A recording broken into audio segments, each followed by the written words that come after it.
Assalamualaikum warahmatullahi wabarakatuh. Jumpa lagi dengan saya. Salam sang sejati. Sekarang ya, sebagian teman-teman ada yang bertanya, apa itu yang sering di video saya sebelumnya kan, tentang ngupas masalah ketauhidan dan ada hubungannya dengan sholat. Jadi begini, kan kita kalau bicara tanpa dalil mungkin dikatakan orang kita sesat, salah gitu.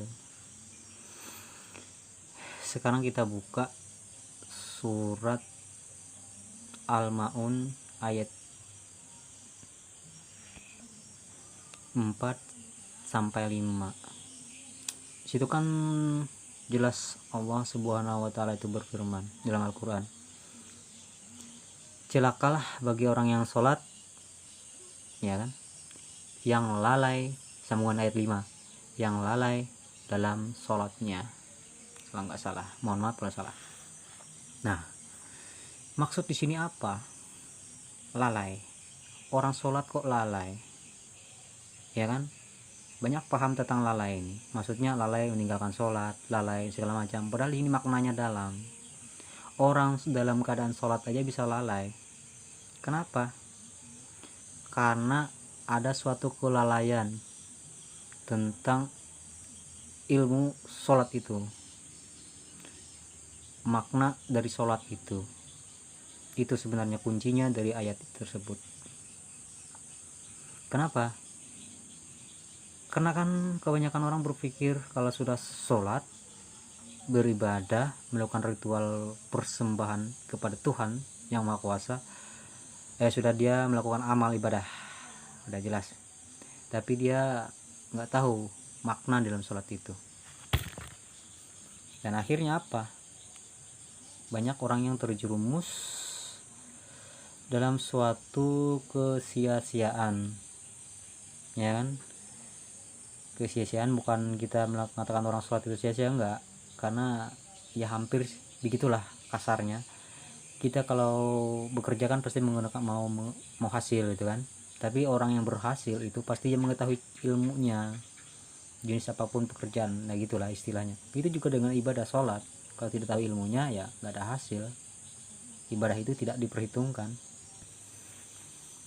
Kenapa saya berbicara begitu? Apakah saya yang berbicara? Kita buka Al-Quran, kalau saya salah mohon maaf kepada saudara-saudari kaum muslim muslimat yang dirahmati oleh Allah Subhanahu wa taala. Coba silakan Anda buka, ya kan?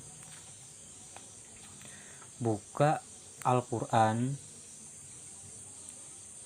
surat Al-Kahfi 18 ayat 103 sampai 105.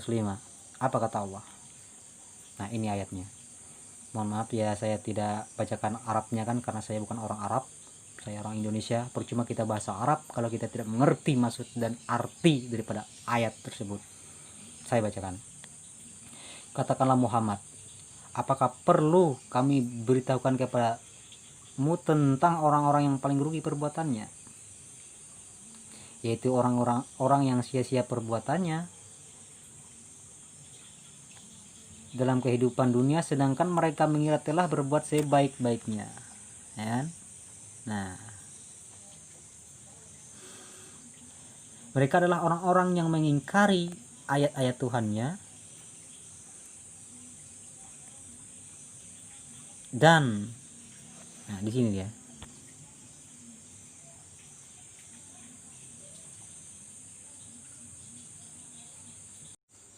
dan mohon maaf ya tadi terputus, saya mau ngerokok, menurut saya orang perokok juga. Saya lanjutkan. Mereka itu adalah orang-orang yang mengingkari ayat-ayat Tuhan mereka dan tidak percaya terhadap pertemuan dengannya, maka sia-sialah amal mereka dan kami tidak memberikan pertimbangan terhadap amal mereka pada hari kiamat. Ya, ada kaitannya dengan Al-Maun tadi 4 dan 5 tadi. tidak kalah dengan sholat, yang lalai dalam sholatnya, maka amal ibadahnya tidak akan diperhitungkan karena dia lalai, ya kan? Di sini ada sambungan ayatnya. Sambil rokok aja, Mas Bro.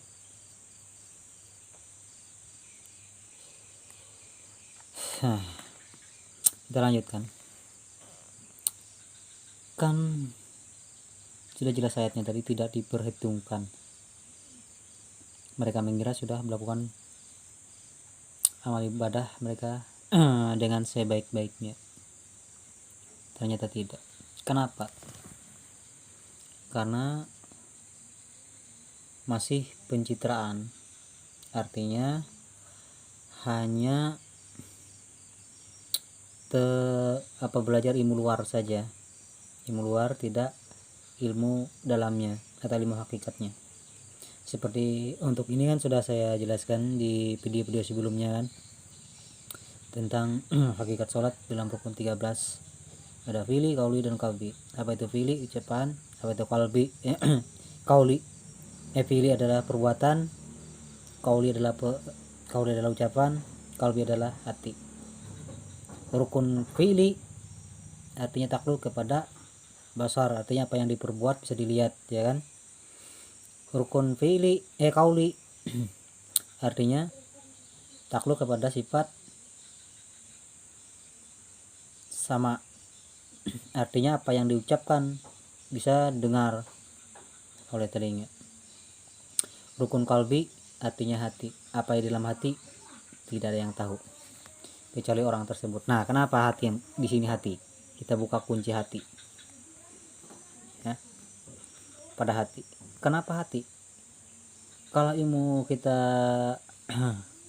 hanya mengandalkan ilmu syariat, artinya ilmu luar,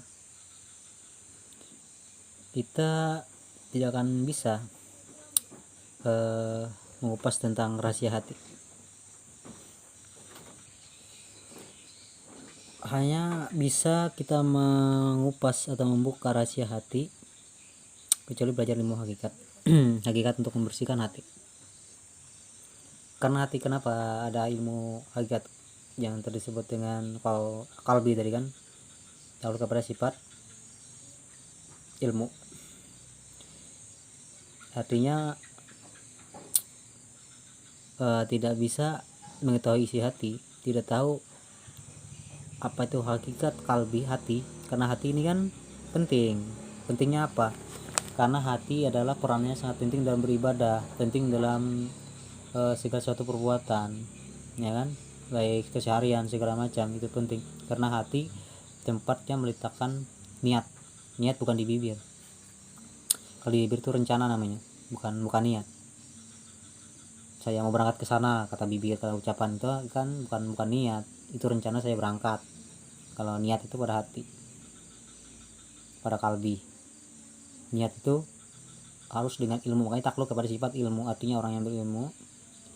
Karena hati ini penting, harus suci dan harus bersih karena penempatan dalam niat tadi. Supaya apa?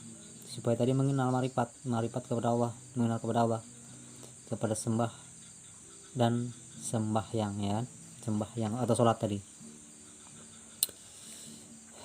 kan apa itu tidak sempurna amal ibadah seseorang kalau tidak marifat hatinya, tidak mengenal Allah. Bukan cara mengenal Allah ya dengan hati tadi. Hati juga tempat menyatakan niat, hati juga tempat untuk mengenal Allah, karena hati adalah lorong, ruang dan waktu biar kita sampai kepadanya. Karena hati lebih tajam dari apapun, hati bisa menembus, hati bisa melihat nur Allah, cahaya Allah. Kenapa kita tidak bisa melihat cahaya Allah? Karena hati kita, kadang-kadang hati insan manusia itu kan kotor. Kayak di Al-Baqarah ayat 10 itu kan, Al-Baqarah 2 ayat 10. Karena hati mereka itu ada penyakit, lalu Allah tambahkan penyakit itu karena mereka berdusta kepada manusia, berdusta kepada Allah, berdusta kepada dirinya sendiri. Jadi dalam sholatnya juga dia berdusta. Sholatnya asyhadu alla ilaha illallah wa asyhadu anna muhammadar rasulullah, ada saksi dalam sholat itu kan. Sholat itu kan pertemuan. Nah, kenapa di sini hati? Di sini ayatnya jelas. Perenang hati itu penting, makanya harus belajar ilmu hakikat. Karena hati yang bisa melihat Tuhannya. dengan ilmu hatinya, dengan kalbi. Ini ayatnya. Buka surat An-Najm ayat 53 ayat 11. Hati tidak mendustakan apa yang dilihatnya. Hati. Dia bisa melihat segala sesuatu apapun. Tapi hati yang bersih, kalau hati yang kotor nggak bisa. Maaf sampai broku. Lalu mereka berkata kan, kalau Tuhan itu kan zat yang maha gaib, yang maha tinggi, yang maha kuasa, yang nggak bisa dilihat oleh mata. Betul, nggak bisa. Cuma dia bisa dilihat dengan ilmu. Ilmu ada pada apa? Pada hati insan manusia itu, pada kalbinya. Dia bisa menembus apapun. Betul ya.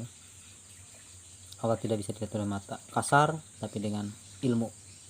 Ilmu di mana menempatkannya, pada niat di mana meletakkannya, pada hati, bukan pada bibir.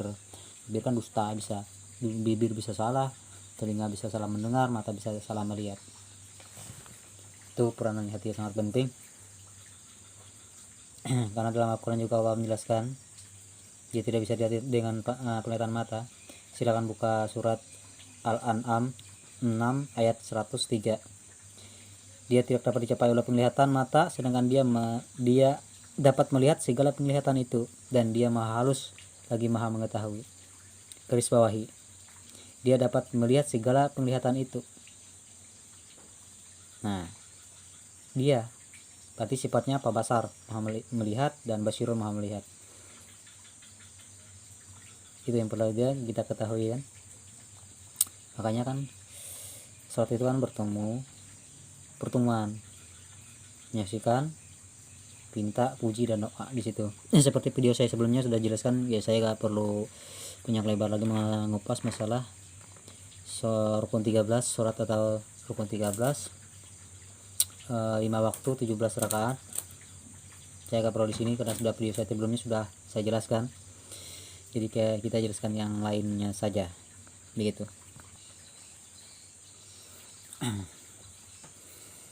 Kenapa saya berbicara begitu? Karena kan kita sudah diamanahkan. Kayak Al-Araf ayat 172 juga menjelaskan.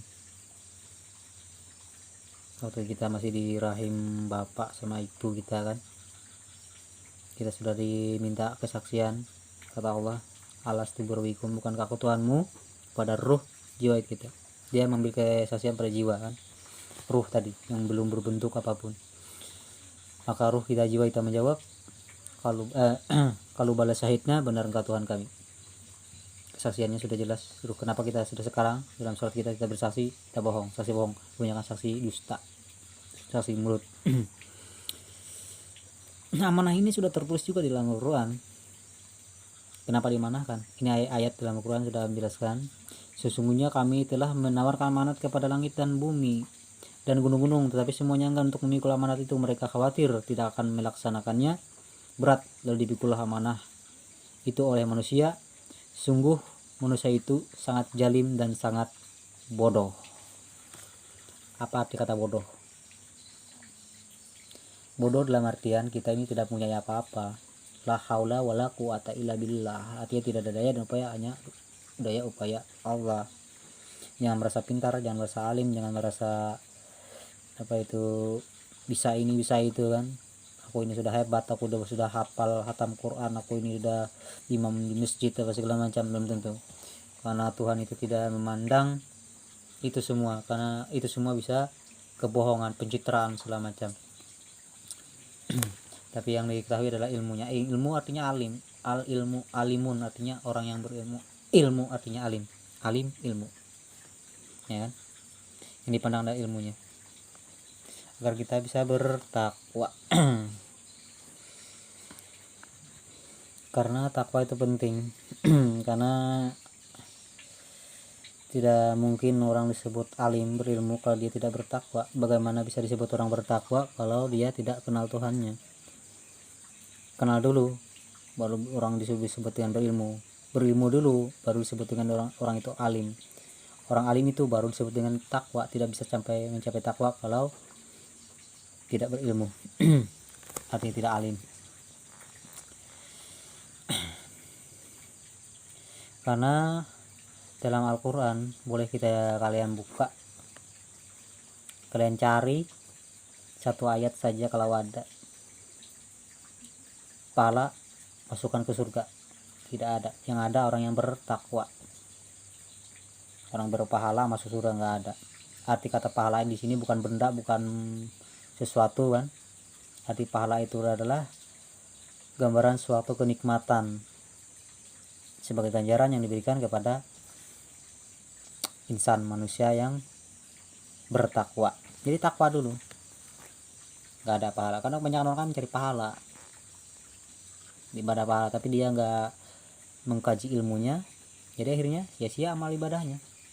Jadi perhitungan kayak surat yang pertama yang saya bacakan di awal video tadi. Betul, mau tahu ayatnya? Masalah ayatnya masalah takwa ada, bukan orang yang berpahala tapi orang yang bertakwa. Ini silakan buka Al-Quran surat Al-Qalam 68 ayat 34. Apa kata Allah? Sesungguhnya bagi orang-orang yang bertakwa lah disediakan surga yang penuh dengan kenikmatan di sisi Tuhannya. Bertakwa bukan orang yang berpahala. Makanya beribadah jangan cari pahala. Kalau cari pahala habis, salah kaprah jadinya. Mau minta pahala sedangkan yang ngasih pahala siapa? Allah, yang Tuhan kan. Ya penjelasan video saya sebelum juga kan, masuk nggak logika? Allah yang ngasih pahala, kita kasih pahala itu kepada Allah lagi, mau minta surganya, ya kan? Nggak masuk akal. Surganya mahal, hanya untuk orang-orang yang bertakwa saja. Yang mana ciri orang bertakwa? Yang berilmu. Yang mana orang dikatakan yang berilmu? Ya orang alim. Yang mana yang dikatakan orang alim? Orang yang mengenal hakikat, mengenal akan Tuhannya, mengenal akan hakikat sifat rahasia Tuhan yang ada pada dirinya sendiri dan pada alam semesta. Sungguhnya Allah itu, Tuhan itu maha nyata, maha wujud, ya kan? Maha nyata, maha wujud, tapi sayang alam semesta meliputinya. Allah itu nyata bagi orang yang mengenalinya, tapi gaib bagi orang yang tidak mengenalnya.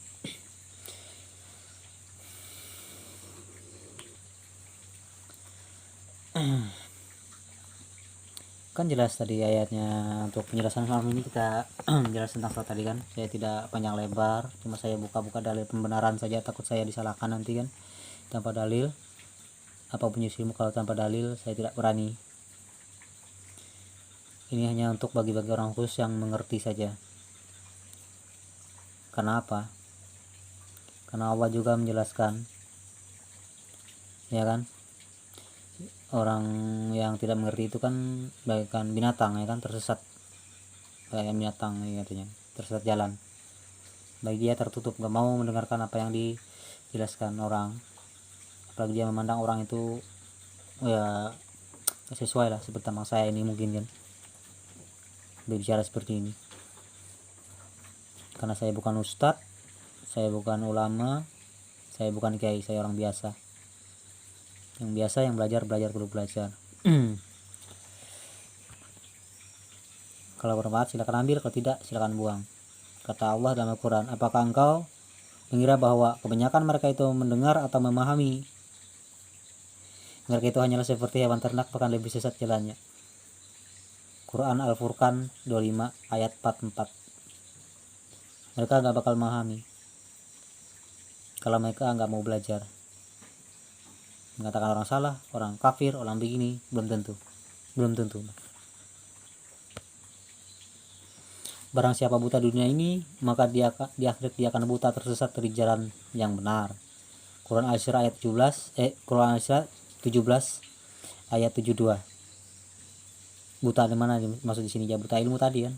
Seperti video saya sebelumnya itu kan juga ada kan, buta ilmu, buta hakikat, buta sifat-sifat Tuhannya yang dititipkan kepada dirinya. Bahkan dia tidak tahu hakikat sholat itu bagaimana, siapa yang berdiri, ruku dan sujud itu siapa, apa yang terjadi di situ, ya kan? Dia tidak mengenal dirinya dan tidak mengenal proses asal kejadian daripada diri. Ini tentang sholat. Kembali kepada sholat tadi kan, sholat secara hakikat sholat itu tadi ada pilih kauli kalbi tiga harus beriringan supaya tidak ada dusta, tidak ada kedustaan kepada sang Khalik tadi. Agar kita sampai bertemu, karena sholat itu kan dikatakan sholat artinya sembah, yang apa yang kita sembah dan yang kita persembahkan apa, artinya disembah Allah, yang dipersembahkan apanya Allah, yaitu yang persembahkan kita sifatnya tadi, yang ya mungkin ada saya kupas di video sebelumnya kan, ada sifat-sifat Allah, 20 sifat Allah, 7 sifat Allah 7 sifat Allah yang ada ini kan 20 kan, mani dan maknawiyah, salabi dan salabiyah itu kan, itu yang harus dikembalikan. Artinya apa? Kita ini tidak punya apa-apa, kembalikan itu haknya kepada yang punya hak. Antal mautu kapal mautu, kita ini mati, tidak punya daya apa-apa, yang maha hidup hanya Allah. Makanya antal mautu kapal mautu, matikan hidup kamu sebelum kau mati. Hatikan pandang penglihatan pendengaranmu, yang ada itu hanyalah titipan dari Tuhanmu. Itu yang kau saksikan dalam salatmu, itu yang kau saksikan di dalam kehidupanmu kesehari-harian. Itu kuncinya. Baru benar kita. Jangan kita merasa benar, jangan kita merasa hebat, karena kita ini hanyalah insan, bagaikan wayang yang diatur oleh dalang. Mungkin banyak yang bingung juga, kayak penjelasan saya kayak yang ngambang-ngambang segala macam kan, kayak video sebelumnya kayak gini kan. Kita kembali kepada Al-Quran surat ya kan, kata Allah qul huwallahu ahad, katakanlah Tuhan itu satu. Yang satu apa maksudnya di situ? Satu begini, satu ya kan, ahad artinya satu, atau wahid, atau ehad kalau bahasa Ibrani, ehad. Nah, artinya satunya apa? Bukannya dia satu benda, makhluk ya presiden jelaskan kan, bukan Allah itu kan bukan benda, bukan ain, dia tidak bisa dilihat oleh pandangan mata kasar, nggak bisa kecuali dengan ilmu, karena dialah zat yang maha halus dan zat yang maha besar. Yang satu yang mana? Arti yang satu, contoh saya kasih sedikit lah pembukaan. Yang satu itu sifatnya, sebenarnya sifatnya yang satu, yang muhadas dan kadim. Yang kadim yang satu, yang muhadas ini kan, coba ini contoh muhadas itu barang baharu. Contoh mata baharu kan, mata kita baharu, tapi penglihatannya kadim, artinya kekal. Yang satu itu kan penglihatan serupa, tapi itu sama saya, sama anda, saya punya dua mata, anda punya dua mata, kan jama kan dua. Yang satu yang mana? Penglihatan kita satu, walau mata kita banyak tapi penglihatan kita satu. Di sini katakan yang satu.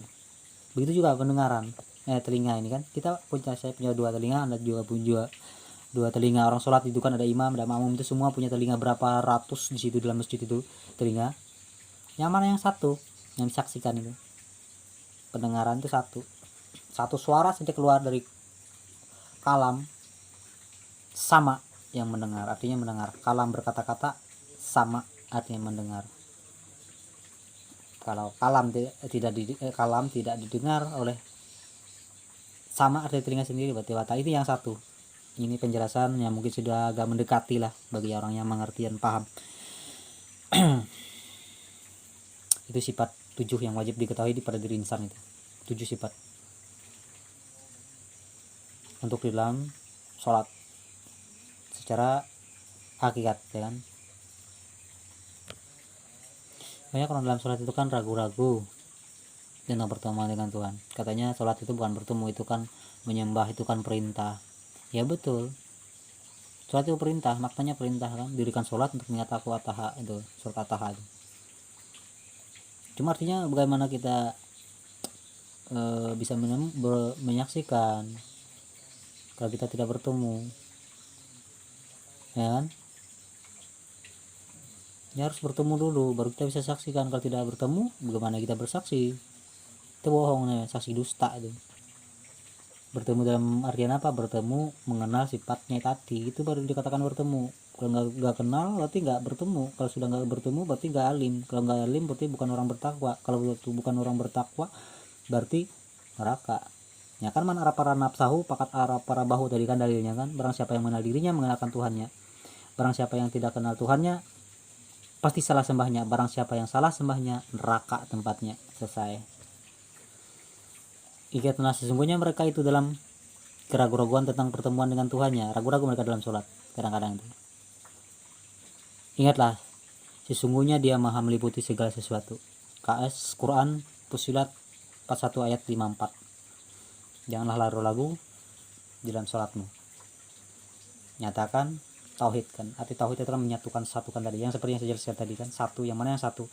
Mata kita banyak tapi satu penglihatan. Satukan. Antal mautu katal mautu. Matikan hidupmu sebelum kau mati. Mati pandang, kelihatan, pengerasa. La haula wala quwata illa billah, kehilangan, tiada daya dan upaya hanya Allah. Allah yang berdiri sendiri seperti arit. Hu huruf ulam awal. Ha sujud. Dalam akhir sujud. Ha duduk di antara dua sujud. Berdiri, ruku, sujud, salam. Maksudnya salam, ha salam kan. Tertulis apa? Allah. Itu yang kita saksikan. Yang mana kita saksikan dalam surat Muhammad? Rupa Muhammad itu bagaimana? Rupa Muhammad itu ialah rupa yang ada pada diri insan, ya kan, sudah dikatakan dalam Al-Quran, sesungguhnya kami telah utus seorang rasul. Muhammad kan rasul di antara kamu. Di antara kamu di mana? Di antara diri kamu. Artinya pada diri kita itu ada apa? Mim ha mim dal. Yang mana? Udah kita yang ke lain saja lah dulu lah, yang gak usah jauh-jauh. Huruf Muhammad itu yang mana yang rupanya mau kenal Muhammad. Saya buka sedikit saja, gak usah saya buka kupas semuanya, nanti saya disalahkan. Coba membuka rahasia yang dirahasiakan kan. Mim ha mim dal, mata hidung mulut dagu, apa hurufnya? Silakan baca sendiri. Mata hidung mulut dagu, apa hurufnya? Wajah siapa? Cukup saja kalian aja mengetahui di situ kan. Ya, saya nggak mau buka-buka nanti kata orang kan terlalu dibuka, rahasia bukan rahasia lagi gitu kan. Oke. Ya itu tadi tentang penjelasan sholat sedikit lah. Kalau lebih jelasnya kan ya belajar sama yang ahli. Kalau saya kan cuma penyampai bukannya ahlinya, saya cuma orang biasa lah. Kalau sekampung sama saya itu dia kenal saya orang biasa. Salam bagi saya yang sekampungan, masih ingat kan sama saya. Saya lama gak pulang kampung, merantau di perantauan, cari berkah aja lah doanya kan. Oke, kita lanjut ke pembahasan lain tentang sholatul daim. Sholat arti pekerjaan, daim artinya ilmu. Sholat dua macam, sholat pada logat, kedua pada silap. Pada logat ucapan dan perbuatan, pada silap artinya saat rahasia. Ya, kembali lagi kepada kupasan tadi tentang sholat.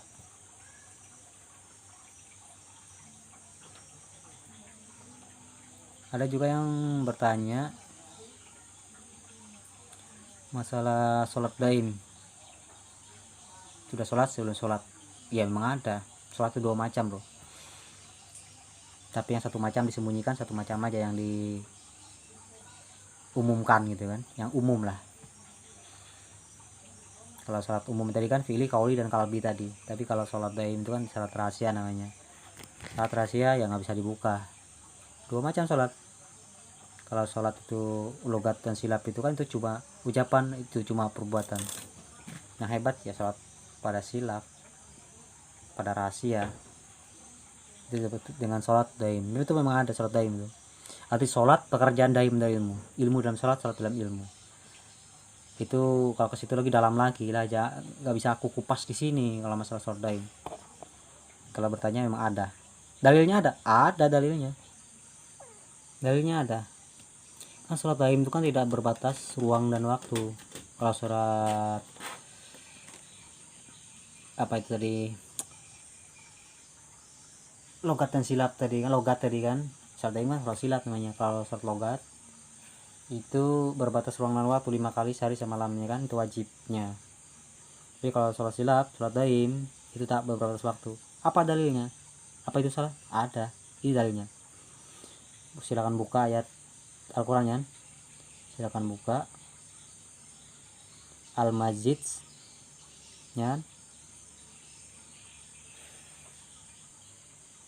Al-Majid ayat 23.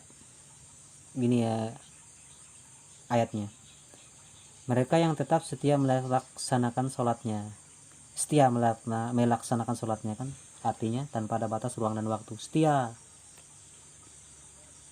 Ya. Itu masalah pembahasan sholat daim. Jadi aku nggak bisa kupas itu. Itu rahasia lah. Nanti saya disalahkan nanti. Mohon maaf. Itu salah satu tadi dalilnya kan.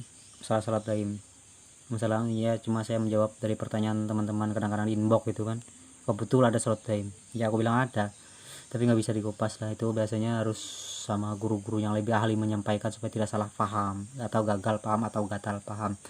Mau ayatnya penjelasan sholat daim ada yang tanpa berbatas ruang dan waktu itu. Silakan buka Al-Baqarah 2 ayat 239. Apa bunyi ayatnya? Jika kamu takut ada bahaya, sholatlah sambil berjalan kaki atau berkendaraan. Kemudian apabila telah aman, maka ingatlah, sholatlah sebagaimana dia telah mengajarkan kepada kamu apa yang kamu tidak ketahui. Garis bawahi. Sholatlah sambil berjalan kaki dan berkendaraan. Coba bisa nggak? Kalau syarat logat dan logat ucapan dan perbuatan tadi, pilih dan qalbi tadi bisa nggak? Pilih qaulin qalbi. Sambil berjalan kaki dan berkendaraan, nggak bisa kan? Itu disebut dengan ada sholat daim namanya, sholat yang tanpa batas ruang dan waktu. Tapi nggak bisa dibuka di sini, mohon maaf kepada saudara-saudaraku seiman ya. Mudah-mudahan kita seagama, bukan hanya seiman saja tapi seagama banyak, muslim, Islam dan nas, kafir Allah ya kan. Islam di sisi manusia tapi kafir di sisi dunia. Tapi kalau seiman itu disebut dengan mukmin. Kalau sudah mukmin insyaallah selamat ya kan. Itu untuk kupasan tentang sholat daim. Kita kembali kepada sholat tadi yang sholat logat. Kembali lagi kepada sholat logat. Kita pembahasan kita itu kan berserta dengan dalil-dalilnya. Kalau saya kupas tanah panjang lebar ya nggak bisa kan. Silakan video yang terdahulu lah masalah sifat-sifat yang ada pada sholat itu kan. Kalau yang ini saya coba buka-buka dalil saja. Karena banyak bertanya, kok dalil kamu nggak ada, dalil kamu mentah, nanti kamu menyesatkan orang ini semacam. Inilah saya untuk menjawabnya. Itulah kunci tadi kan. Supaya kita lebih paham kaitannya sholat, kesaksian di dalam sholat, dan disebut dengan tauhid, mentauhidkan Tuhan. Mau dalilnya? Ini dalilnya. Dalilnya adalah Awaluddin Marifatullah. Itu kan kadang-kadang orang bertanya itu hadis atau apa terserah, itu cuma ya sudah ada dalil gitu ya kita pakai. Itu awal beragama itu ya mengenal Tuhan ya kan. Kalau sudah dikenal Tuhan maka kita disebut beragama. Kalau sudah kita mengenal Tuhan baru kita bisa beragama. Setelah orang beragama, apa hukum dalam beragama? Sholat. Jadi kalau sholat itu harus kenal Tuhan gitu kan. Nah, gimana mengenal Tuhan? Ya itu dengan mengenal diri dan asal kejadian pada diri tadi kan, yang kayak seperti video saya sebelumnya ya kan. Man arafa nafsahu faqat arafa rabbahu. Barang siapa yang mengenal dirinya mengenalkan Tuhannya. Oh, di Al-Quran juga ada jelasnya kan, kenapa ada perintah mengenal diri. Karena di Ar-Rum 30 ayat 8 juga ada menyuruhkan kita untuk mengenal diri, untuk mengenal asal kejadian pada diri kita. Dan mengapa mereka tidak memikirkan tentang kejadian diri mereka ya kan. Allah tidak menciptakan langit dan bumi dan apa yang diantara keduanya, melainkan dengan tujuan yang benar dan waktu yang ditentukan. Dan sesungguhnya banyak diantara manusia benar-benar mengingkari pertemuan dengan Tuhannya, termasuk pertemuan di dalam sholat ya kan. Ar-Rum 30 ayat 8. Nah, Kok dalam sholat pertemuan? Bagaimana? Karena kita yang sholat itulah diri. Ada diri yang mana? Diri zahir dan diri batin. Apa betul Tuhan itu ada pada diri zahir dan batin yang kita harus saksikan? Ya ada. Mana dalilnya? Ada dalilnya. Ada dalilnya. Dan apabila hamba-hambaku bertanya kepada kamu tentang aku, wahai Muhammad, maka sesungguhnya aku dekat. Al-Baqarah 2 ayat 186. Di mana dekatnya? Sambungan ayatnya lagi. Dan kami lebih dekat daripada urat lehernya. Kaf 50 ayat 16. Gimana lagi? Dan juga ada pada diri kamu, apakah kamu tidak memperhatikan Al-Jaziriyah 51 ayat 21? Udah jelas ayat-ayatnya. Tapi kadang-kadang orang ya memperhatikan itulah, ya kan? Kadang-kadang mengklaim orang sesat, salah, gini gitu kan, macam-macam.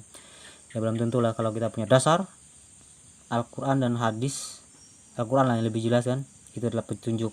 Maka sudah jelaskan sesungguhnya Al-Quran itu sebagai petunjuk bagi orang-orang yang bertakwa, bukan orang yang berpahala, tapi orang yang bertakwa, beriman, yang bertakwa, yang berilmu, yang alim, ya kan? Alim artinya orang yang berilmu, itu petunjuk Al-Quran. Silakan kalau bantah jangan bantah saya, bantah Al-Quran. Saya cuma menjelaskan, menyampaikan. Yang paham silakan, yang enggak silakan terima, silakan tidak ada paksaan. Biasanya orang yang bantah itu kan karena hatinya kotor aja, enggak sampai tidak tahu seperti yang saya jelaskan tadi kan. Kenapa? Nah, sudah Al-Quran juga menjelaskan, banyak ayat Al-Quran sudah menjelaskan sifat-sifat orang tua gitu kan, munafik macam itu. Tidak pernahkah mereka berjalan di muka bumi sehingga hati akal mereka tidak dapat mendengar? Maksudnya begini, tidak pernahkah mereka berjalan di muka bumi sehingga hati akal mereka dapat memahami, telinga mereka dapat mendengar? Sebenarnya bukan mata itu yang buta, tapi yang buta ialah hati yang ada di dalam dada. Kenapa hatinya buta? Tidak tahu Tuhannya, tidak kenal Tuhannya. Al-Baqarah ayat 10. Al-Baqarah 2 ayat 10. Dalam hati mereka ada penyakit, lalu Allah menambahkan penyakit itu dan mereka mendapat azab yang pedih karena mereka berdusta. Jadi tadi ya, salat dengan syahadat itu. Asyhadu alla ilaha illallah wa asyhadu anna Rasulullah. Saksi Allah, saksi Muhammad, tapi dia tidak kenal Allah, sifat-sifat Allah, dan tidak tahu Rasul yang ada pada diri kamu, di antara diri kamu. Itu kan sudah jelas kan? Artinya mengatakan Muhammad Rasulullah. Karena Muhammad kita tidak bisa mengenal Allah. Artinya Muhammad yang mana? Yang kita saksikan saat ini. Yang kalau Nabi Muhammad itu kan memang Nabi. Itu pada zaman Nabi Muhammad. Itu dialah, katakanlah Muhammad, katakan kamu itu sesungguhnya aku ini sama seperti kamu, sama-sama insan, tapi dilebihkan dengan wahyu. Artinya dilebihkan dengan derajatnya, dia ada kenabian dan kerasulannya. Tapi yang kita saksikan Muhammad ini, yang Muhammad yang masuk dari sini, yang sekarang kita setiap sholat itu bersaksi Muhammad ada Rasul. Kalau kita katakan Rasul yang kita saksikan tidak tahu yang sekarang, maka batalah kesaksian kita. Disitulah disebut dengan berdusta tadi, penyakit hati kan. Oke. Mungkin itu saja dulu pembahasan dari saya tidak perlu panjang lebar, nanti jadi salah paham tentang penyampaian materi ilmu. Saya cuma menyampaikan, berbagi, silakan kalau mau ambil kalau tidak ya kan, karena kita ada jalan masing-masing. Cuma apapun itu bentuk ilmu, kalau di luar daripada Al-Quran dan hadis jangan dipakai. Berarti itu ilmu akal-akalan. Ilmu itu harus dipikirkan sama otak waras gitu kan. Agama itu bukan harus diterima dengan akal kan, bukan agama diakal-akali, harus diterima dengan akal. Kalau nggak sesuai dengan akal jangan diterima. Pegang kita umat muslim dari Al-Quran dan hadis, baik mau pasti mau apa saja lah. Kalau keluar daripada itu saya tidak mengikuti. Oke, kita sebelum saya tutup tadi kan saya ayat Al-Quran saya tidak muka hadis. Sekarang kita buka hadisnya. Nah, dalam hadis kan sudah jelas juga ada Rasulullah SAW telah bersabda kan, memperingati tentang ilmu ini. Ilmu ini kan kadang-kadang orang hanya menuntut ilmu syariat saja, ilmu luar kan, ucapan dan perbuatan, ini dosa, ini pahala, ini nggak boleh, itu begitu kan, tuh ilmu syariat. Namanya apapun nama ilmu syariat itu kan pasti ilmu luar yang diajarkan, yang berkaitan dengan ucapan dan perbuatan. Tapi kalau ilmu hakikat, ilmu yang tersembunyi ini jarang. Nah, saya kembali kepada hadis yang untuk kita renungkan. Ini 40 periwayat sebenarnya dalam hadis ini. Ini sahih dari Ali radhiyallahu anhu. Rasulullah SAW telah bersabda. Apa katanya? Ini sebenarnya kalau dalam peristiwa nubuat namanya, atau peringatan untuk hari ini sampai hari kemudian. Hampir datang kepada manusia suatu zaman ketika Islam tinggal namanya, Al-Quran tinggal tulisannya, cuma dibaca, dan masjid-masjid mereka megah, banyak yang beribadah tetapi jauh dari hidayah dikarenakan hati tidak ingat Allah. Yang paling saya takuti ialah ulama-ulama mereka jahat, dan dari mereka keluar fitnah, dan kepada mereka fitnah itu kembali. Ulama kan yang paling ditakuti, ulama. Kenapa ulama? Ya itu tadi, ulama belum tentu alim, tapi kalau alim sudah pasti ulama. Disebut dengan alim ulama, ya kan? Alim orang yang berilmu, ulama artinya orang yang terpercaya atau yang dipercayai, besar, orang besar, gitulah.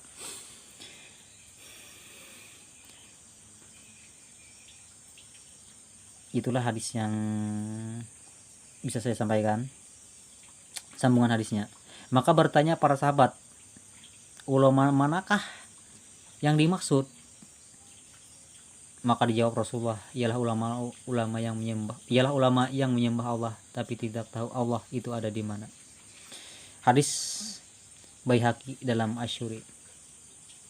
Juga banyak hadis-hadis riwayat ini, 40 hadis yang meriwayatkan. Jadi cukup saya demikian saya dulu kan. Ya dulu penjelasan dari saya. Kalau bermanfaat ambil, kalau tidak buang, tidak ada paksaan. Saya tidak maksa saudara-saudara. Kalau mau belajar silakan, tapi jangan belajar sama saya. Saya cuma menyampaikan saja. Saya juga perlu belajar, terus belajar dan terus belajar. Silahkan orang bilang saya apa, ini itu segala terserah.